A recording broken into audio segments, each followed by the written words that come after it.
حضرت محدث ابن جوزی نے لکھا ہے، حضرت حبیب اجمی ایک بزرگ تھے۔ ان کے پاس ایک شخص آتا تھا، بڑا مالدار شخص تھا۔ ایک ہی بیٹی تھی، وہ بھی ٹانگوں سے معذور تھی۔ آپ اکثر اس کو کہتے کہ تو توبہ کر، اللہ سے رجوع کر۔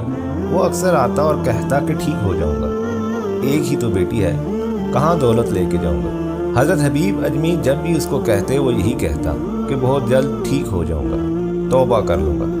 ایک دن سویرے سویرے توبہ کرنے گیا۔ آپ نے کہا کیا ہوا؟ تو وہ شخص کہنے لگا، حضرت جی کل ایک 15 سال کا نوجوان مجھے توبہ کروا گیا۔ حضرت حبیب اجمی کہنے لگے وہ کیسے؟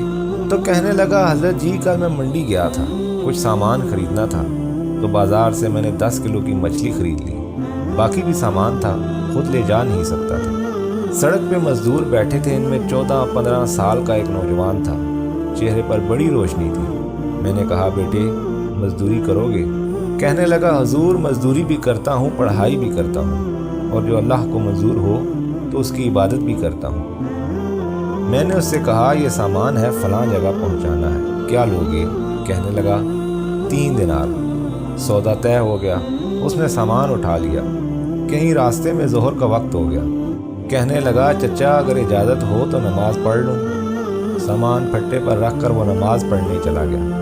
اب باقی لوگ دیر سے آئے، وہ بچہ جلدی آ گیا۔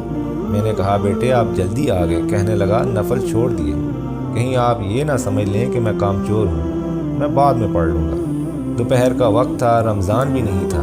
میں اس نوجوان کو گھر لے گیا اور میں نے اپنی بیوی سے کہا بڑا نیک ہے، نمازی ہے، اور راستے میں یہ بھی ہوا ہے کہ میں نے اسے کہا کہ سامان تھوڑی دیر کے لیے مجھے دے دو، بڑی گرمی ہے، پسینہ آ رہا ہے، میں اٹھا لیتا ہوں۔ کہنے لگا نہیں چچا، حلال رزق کماتا ہوں، اگر سامان آپ اٹھائیں گے تو میں 3 دینار پوری نہیں لوں گا، پھر پیسے کم کروں گا۔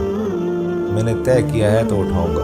میں نے اپنی بیوی کو بتایا تو وہ بڑی متاثر ہوئی، کہنے لگی کھانا پک گیا ہے، اسے کہو روٹی کھا لے۔ میں باہر نکلا، اس کو 3 دینار دی اور کہا بیٹے میری ایک بات مانو گے؟ کہنے لگا بتائیے۔ میں نے کہا کھانا پک گیا ہے، روٹی کھا لے۔ کہنے لگا میں معافی چاہتا ہوں، میں نے روزہ رکھا ہوا ہے۔ میں نے کہا اب کیا کرو گے؟ کہیں اور جاؤ گے؟ کہا نہیں، میں جس دن 3 دینار کما لیتا ہوں پھر مزید لالچ نہیں کرتا، پھر قرآن پڑھتا ہوں یا نبی پر درود شریف پڑھتا ہوں۔ آپ بتائیے، اگر آپ افطار کرنا چاہتے ہیں تو میرے ساتھ کر لیں۔ میں اسے مسجد چھوڑ آیا، افطار کے بعد اسے لایا، کھانا کھلایا، عشاء پڑھی۔ اس کا گھر دور تھا، میں نے بیٹھک کا دروازہ کھول دیا، وہ وہیں سو گیا۔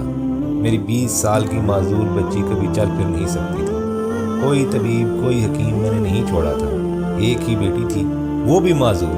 ہم میاں بیوی اس کے کمرے میں گئے، کہا بیٹی ایک نوجوان بڑا پرہیزگار ہے، نیک ہے، آج ہمارے گھر آیا ہوا ہے۔ بیٹی کو کھانا کھلا کے ہم واپس آ گئے۔ آدھی رات کا وقت ہوا تو دروازے پر دستک ہوئی۔ بچی اپنے کمرے میں سو رہی تھی، ہم اپنے کمرے میں سو رہے تھے، وہ بیٹھک میں سو رہا تھا۔ میں گھبرا کے اٹھا کہ اس وقت دروازے پر کون ہے؟ بیٹی کی آواز آئی، ابا دروازہ تو کھولنا۔ میں نے دروازہ کھولا تو کہتے ہیں کہ بیٹی کو 20 سال ہو گئے تھے، کبھی چل کر نہیں دیکھا تھا، لیکن ابھی کبھی ادھر جا رہی ہے کبھی ادھر جا رہی ہے، کہتی ہے الحمدللہ میں ٹھیک ہو گئی، اللہ نے میری ٹانگیں ٹھیک کر دی۔ ہم دونوں رونے لگے، یا اللہ تو اتنا کریم ہے، بیٹی یہ سارا کچھ کیسے ہوا؟ کہنے لگی آپ نے کہا تھا نا کہ ایک نوجوان آیا ہے، میرے دل میں خیال آیا کہ اللہ اگر وہ واقعی ہی نیک ہے اس کے صدقے مجھے شفا ہی دے دے۔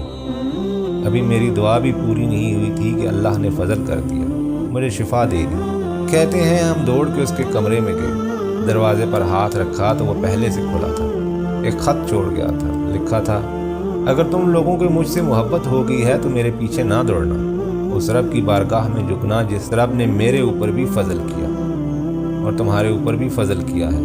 سبحان اللہ، جوانی کی عبادت اللہ کو بہت پسند ہے۔ اللہ عز و جل اس نوجوان سے محبت فرماتا ہے جو اپنی جوانی کو اللہ عز و جل کی فرما برداری میں گزار دے۔